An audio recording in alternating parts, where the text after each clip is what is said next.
Hello everyone, in today's tutorial I'm going to show you how to work with mocap data in Cascadeur.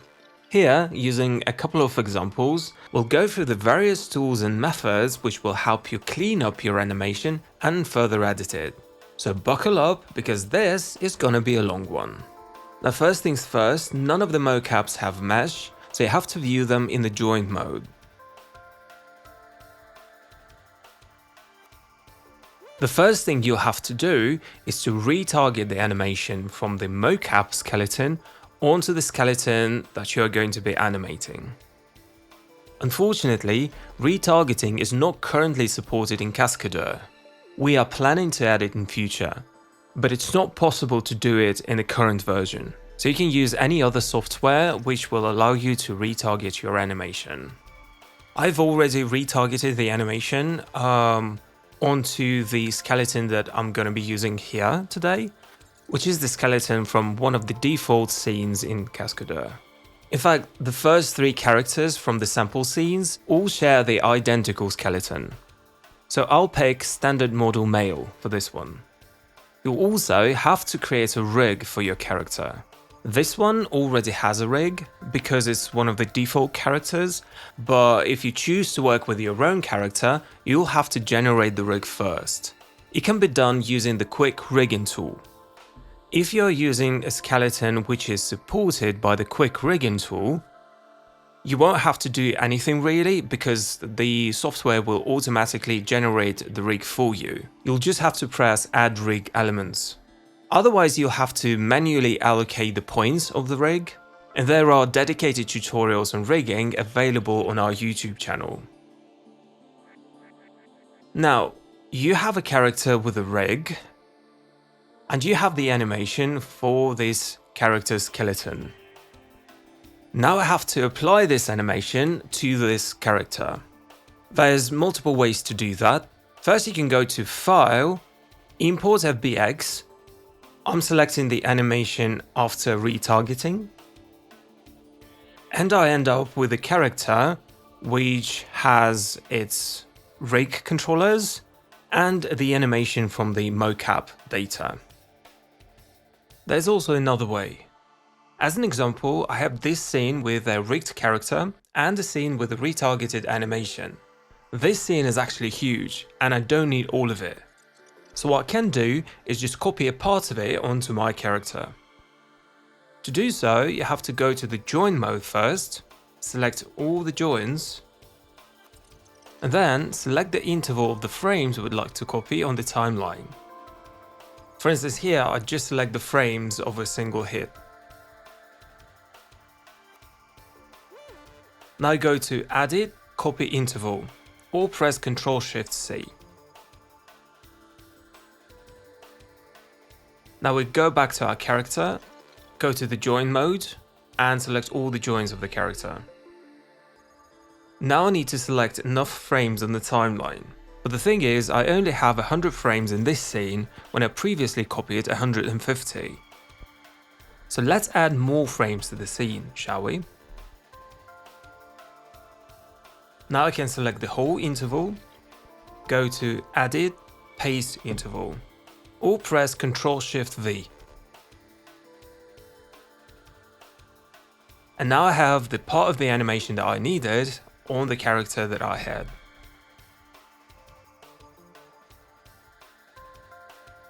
So what shall we further do with the mocap data? First of all, let's fix the issues that it might have. Something that I have noticed a lot was the rapid twists in the elbows and knees. It usually looks like a flick.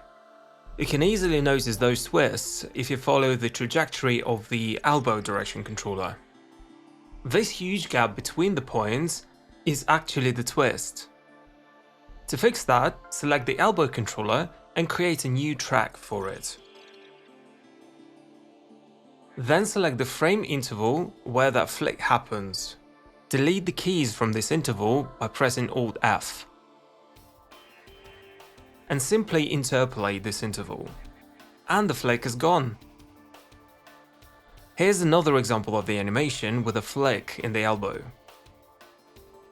I select the elbow direction controller and track its movement.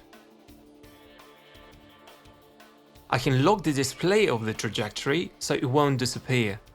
Here we can see where the 3 rapid flicks happen. So I'll select the elbow controller and add a new track for it. Now select the interval where these flicks happen, delete the keys and interpolate. The flick is gone, however, I don't really like the result, because the whole arm ended up slowly rotating.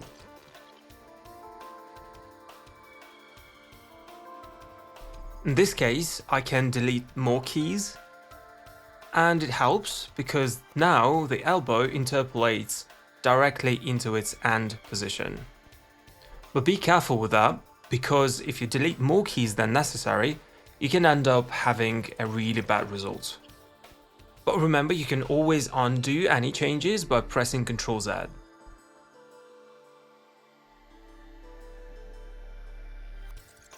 Here's another example where there's a flick in the knee.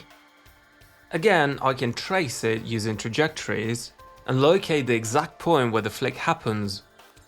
Then create a new track for the knee direction controller and replace the faulty keys with interpolation.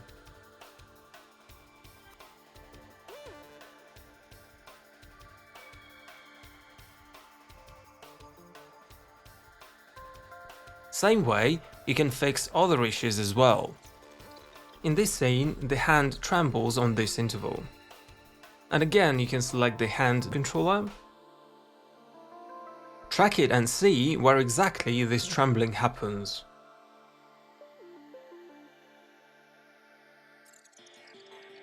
So to fix this, I once again create a separate track for the arm, or select one if you already have tracks in your scene. Select the interval where this trembling occurs, delete the keys and interpolate. But in this case, Bezier interpolation will not work because it will give you an overlap. So you can go for a Bezier clamped method or even use linear. These types of interpolation don't give you an overlap. Now when you play back the animation, you can see that the trembling is gone. This method of replacing keys with interpolation even works in cases where you want to change the animation or add something new to it. This here, the hand goes through the mesh, which doesn't look nice, does it? So say I want to change the trajectory of the arm on this interval. In this case, I can select one of the keys which has the issue I want to fix. I can even flag this key on the timeline so it's visible. And now move the hand so it would not go through the body. Just like so. Now I want to delete the keys around it and replace it with interpolation. And again, Bezier will not work, so go for Bezier clamped for this one. Make sure you delete both the keys that precede the changed frame and the keys that follow it. And there you have it.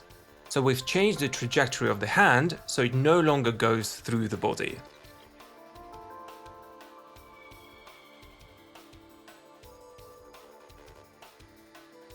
But there's another way of changing the animation and adding new stuff to it. It's a tool called Interval Edit Mode. When it's activated, you can see a red frame around the viewport, and the interval selected on the timeline is also framed red. The idea of the Interval Edit Mode is that the changes that you make will apply to all the frames that you selected. For example, I can select all the frames of the animation and say rotate it. So I'm rotating the character, and because all of the frames were selected, the whole animation has now been rotated with it. By the way, if you want to rotate the character precisely by a certain amount of degrees, you can go to Scene Settings, manipulators, and tick Fix Rotation Step. There you can select one of the suggested values, or type in your own, and rotate the character accordingly.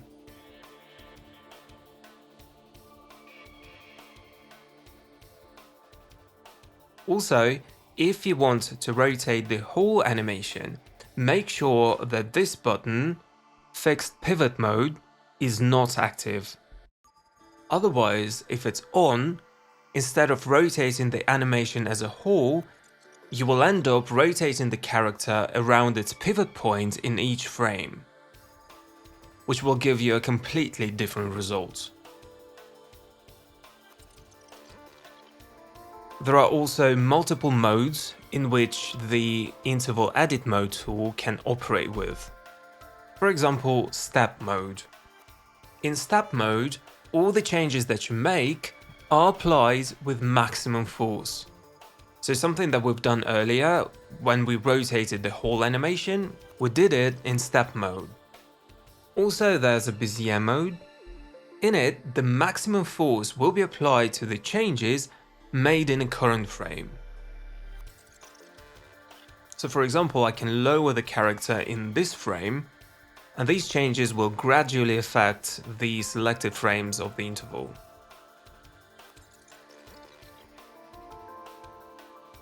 Here's another way you can use the Interval Edit Mode tool. This animation here, you can clearly see that the hand went through the hip fully. So I select the points of the hand and the interval in which I want to fix its position. Now, if I use the interval edit mode with its step method enabled, because I want the changes to be applied equally on the whole interval, if I were to rotate the hand then, it would dramatically shift its trajectory and make it even worse. So in this particular case, I need the fixed pivot mode to be enabled. So click this icon to turn it on, and now when I rotate the hand, it will actually rotate in each frame rather than rotating the whole trajectory. And here I believe you can place the hand in a way which will fix its position on the whole interval. And to further make more subtle changes, I will use the Bezier method.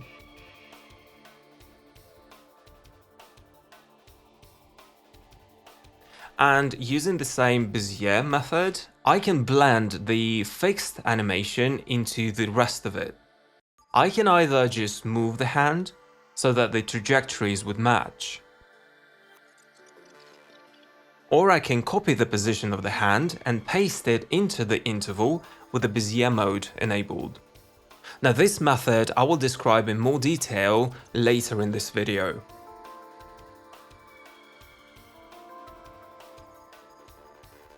But we managed to fix the hand so it no longer goes through the mesh.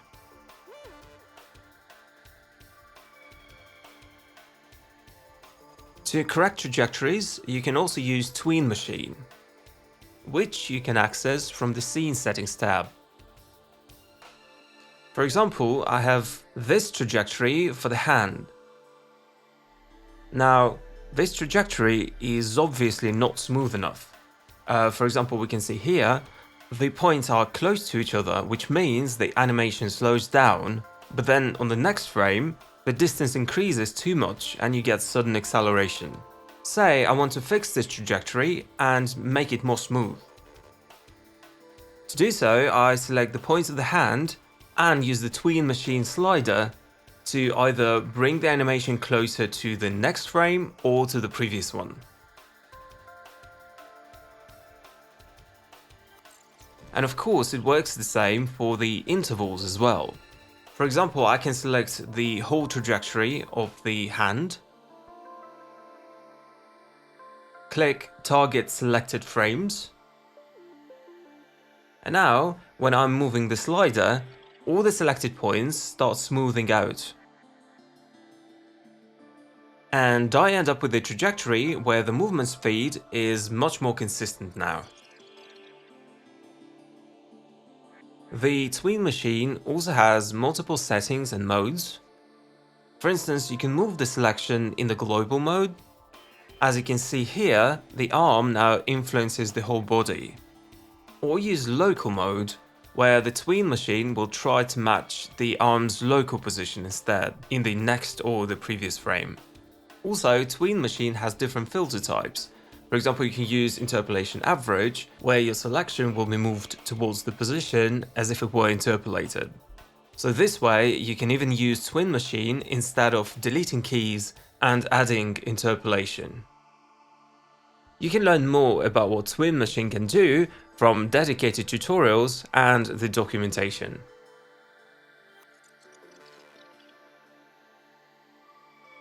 When it comes to changing the pose, the most obvious tool to use is of course AutoPosing. In this animation, once the character lands, you can see that his feet are clearly misplaced. So I want to correct their position and place them right on the ground.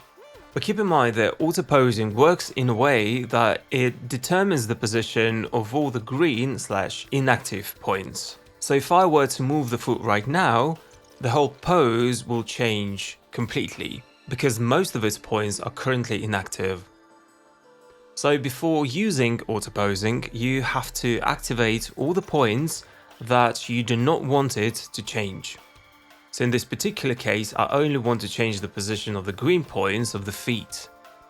So I select all the other points and activate them by pressing Switch Lock or Shift Z. And once we activated those points, the inactive points of the feet were automatically corrected. Same way you can work with intervals as well. But of course you have to have the interval edit mode switched on.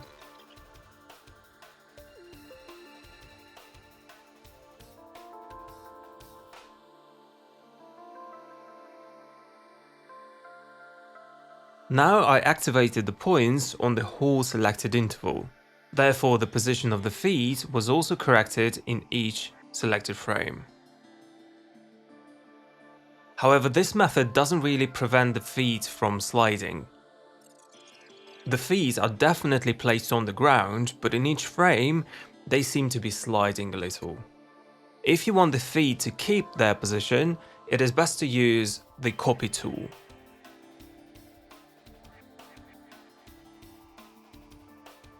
So I have this piece of animation where the feet are, well, sliding all over the place really. I will log the display of trajectories so we could see them at all times, and use one of the feet as an example to show you how this can be fixed. Here the foot landed on the ground and it slid a lot before it took off again. It's a good idea to mark the important keys on the timeline, say this one where the foot touches the ground for the first time. Then I mark the key where the foot seemed to be fully rested. I guess it's this one. Then I mark the last key before the foot is supposed to start moving again. I believe it's this one. And then I need to find the key where the foot already leaves the ground. And it's this one. Now as you can see, it's much easier to navigate the timeline this way. Then I need to select all the points of the foot and press Ctrl C to copy their position. Now I select the interval where the foot is supposed to remain still and press Ctrl Alt V. This way the position was pasted on the whole interval and the foot seems to be firmly locked in place. Now I need the rest of the animation to smoothly connect with this interval. So one of the ways to do that is to use Tween Machine. Here I can select a couple of frames before the interval that we changed and use the Tween Machine slider to sort of blend these frames together. Bring the position of the foot on this interval closer to the following frames. And same goes for the other part. I can select the frames before the food leaves the ground. And again use Tween Machine to change the position of the food on this interval so it would smoothly transition into the next frame. This method does seem to work for this kind of animation very well, but of course like every case is different, right? But this is the result I ended up with.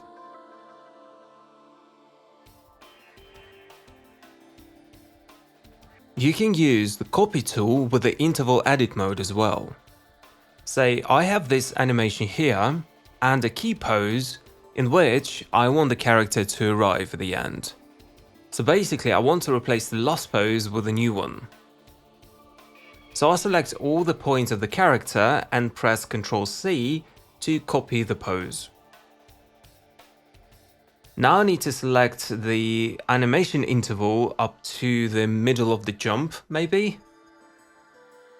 Go to the last frame of this interval. Now the only thing, I want to restrict the display of trajectories to only one point.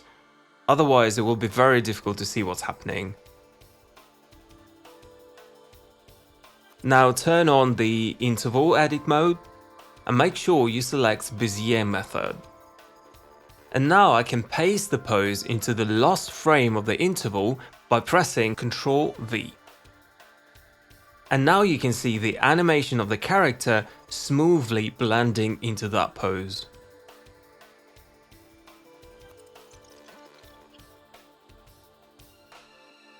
And of course, one of the most exciting tools to work with in Cascadeur is AutoPhysics. Press this button to activate it, and a green ghost appears in the viewport.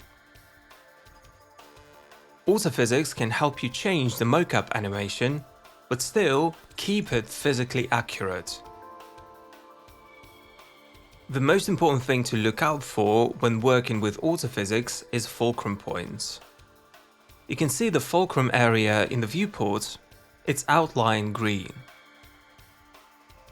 The fulcrum area may change as the animation progresses.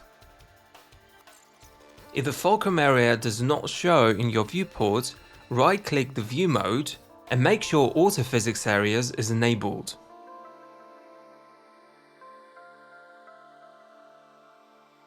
So fixing the position of the feet so they would not slide on the ground is also important for Cascadeur when it determines the fulcrum areas. In this animation here, you could see that the fulcrum area was not determined correctly at certain points. This, for instance, the foot is placed slightly above the ground, and it slides too much, so AutoPhysics cannot calculate the fulcrum area correctly. When practically in this particular movement, the foot should be a fulcrum point. However, if you don't want to change the animation, you can set the fulcrum area manually by selecting the frames in which the foot is supposed to be a fulcrum. Because again, the fulcrum area will determine the end result of AutoPhysics. For instance, it can shift the center of mass of the character towards one of the feet if it believes the other one is not a fulcrum. But you can run into even more dramatic changes. So before you start working with AutoPhysics, you have to check whether the tool has determined the fulcrum areas correctly. Let's see in which cases a point is treated as a fulcrum and in which it's not. If on some interval the point of the foot will be raised above a certain value, the foot will no longer act as a fulcrum on this interval. Same goes for the sideways movement as well. If the foot is pushed too far away, it will no longer act as a fulcrum.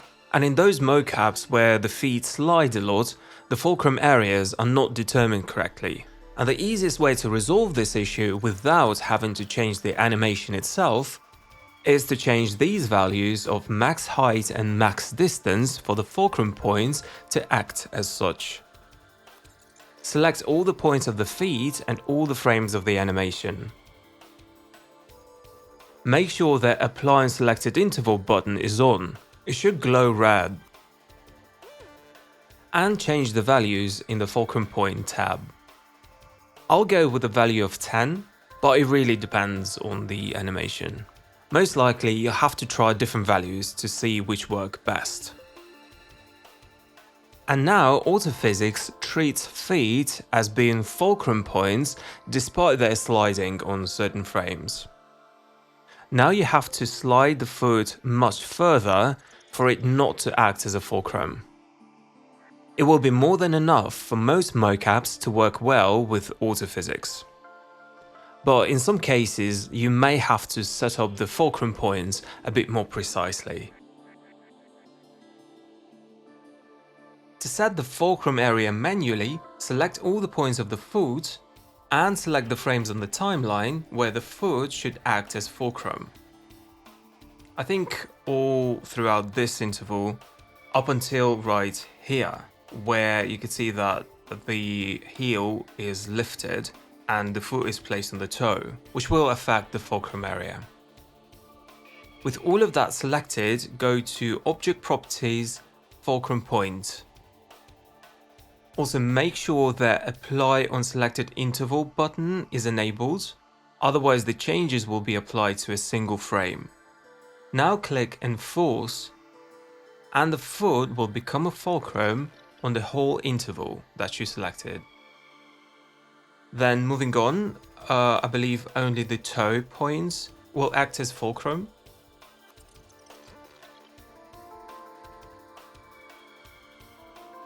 And then later on this interval, the whole foot works as a fulcrum point once again before it leaves the ground. Then it's raised to make a step, and then once again becomes a fulcrum. Same way we can check the other foot. Overall it looks fine. Little noise like this doesn't really make too much difference. But here the foot should act as a fulcrum. Now, once the fulcrum area is set correctly, the AutoPhysics no longer shifts the character as it used to.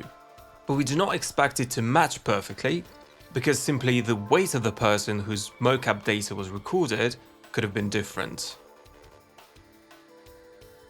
Using AutoPhysics tool, you can change things like, say, the height of the jump. This animation here, the character jumps, but I want him to jump much higher than any person ever could. The height of the jump depends only on two things: the time the character spent in the air and the gravity value. For example, with Earth gravity, to reach that height of the jump requires the time which equals to 14 frames. Which basically means it takes 14 frames to gain such height. Now let's enable the AutoPhysics trajectory display in the viewport, so we could actually see the difference. So first thing I can change is the gravity value. If I increase the gravity, it will require the character to jump higher in order to stay in the air for the same amount of time. Now, the more I increase the gravity, the higher the jump gets. But because we did not increase the time for the jump, at some point it may look almost too quick compared to the rest of the animation.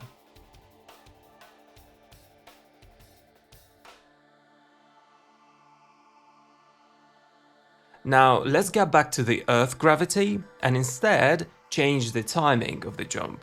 To do that, I select all the frames where the character is airborne, press Ctrl-T and drag the interval to extend it. Now this way we force the character to stay in the air for longer, which makes the jump higher. And you can clearly see that on the physics ghost. However, it might be difficult to approximate the amount of frames that you need to get to a specific height. And for that, you may want to use the ballistics tool.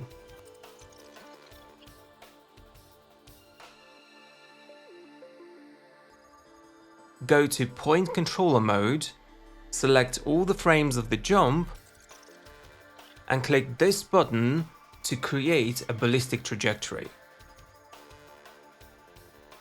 Now you can see a ballistic curve in the viewport. When you select it, you will see the time that it requires to get this ballistic trajectory displayed on the timeline. Now select the controller in the middle of the ballistic curve and move it to change the height to the one you need. Now on the timeline, you can see how much time it will take to make this jump.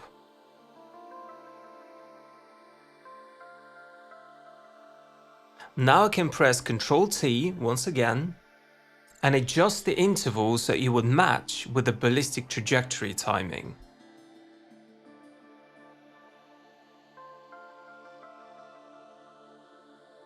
And we see that the height of the jump has increased on the physics ghost.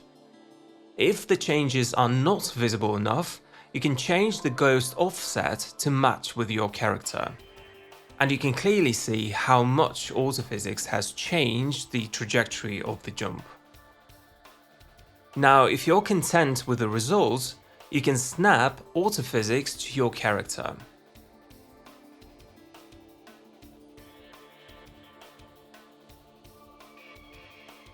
This way, we managed to change the height of the jump without having to change the gravity value. And we kept the animation physically accurate.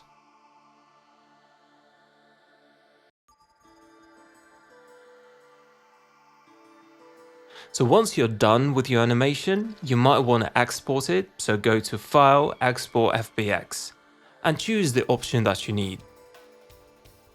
But before doing so, you might want to check the settings for the FBX file export.